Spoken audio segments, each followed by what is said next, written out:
സുഹൃത്തുക്കളെ, എല്ലാവർക്കും നമ്മുടെ പുതിയൊരു വീഡിയോയിലേക്ക് സ്വാഗതം. 2019 ഓഗസ്റ്റ് 1 തീയതി മലപ്പുറം എന്ന് പറയുന്ന സ്ഥലത്ത് ഒരു വൈദ്യനെ തട്ടിക്കൊണ്ടു പോവുകയും അദ്ദേഹത്തിനെ കഷ്ണം കഷ്ണമാക്കിക്കൊണ്ട് ഒരു തോട്ടിലേക്ക് ഒഴുക്കി വിടുകയും ചെയ്തൊരു വലിയൊരു കൊലപാതകം. കേരളക്കാരെ ഒന്നാകെ ഞെട്ടിയ ഒരു വലിയ കൊലപാതകം. ഇപ്പോൾ നടന്നിട്ട് 5-6 വർഷത്തോളം ആയിട്ടുണ്ട്. ഇപ്പോഴാണ് പ്രതികളെ കണ്ടുപിടിക്കുന്നതും അവർക്ക് തക്കതായിട്ടുള്ള ശിക്ഷ കൊടുക്കാനായിട്ട് സാധിക്കുന്നതും. ഞാൻ നേരത്തെ പറഞ്ഞിട്ടുണ്ട്, സത്യം എത്രയൊക്കെ മൂടി വെക്കാൻ ശ്രമിച്ചാലും അത് ഒരു നാൾ മറന്നീക്ക് പുറത്തു വരും. ആ ഒരു തരത്തിലുള്ള കാര്യം തന്നെയാണ് ഈ ഒരു കേസിൽ നമുക്ക് കാണാനായിട്ട് സാധിക്കുന്നത്. അതായത് ഈ പറയുന്ന വൈദ്യനെ കൊണ്ടുപോയി കൊന്നുകളയുകയും എന്തിന്റെ പേരിലാണ് കൊന്നുകളഞ്ഞെന്നുള്ളത് ഞാനിപ്പോൾ ഇവിടെ ഒരു വീഡിയോ പ്ലേ ചെയ്ത് നിങ്ങൾക്ക് അത് കേട്ടാൽ മനസ്സിലാവും.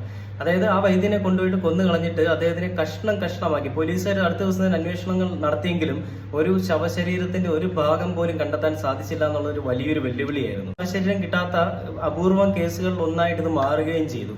ആ ശരീരം കിട്ടാത്തത് കൊണ്ട്, തെളിവുകൾ ഇല്ലാത്തത് കൊണ്ടും ആ ഒരു കേസ് ഒരു സംശയത്തിന്റെ നിഴലിൽ മാത്രം പ്രതികൾ കുറെ നാൾ അടിച്ചു പൊളിച്ച് നടന്നെങ്കിലും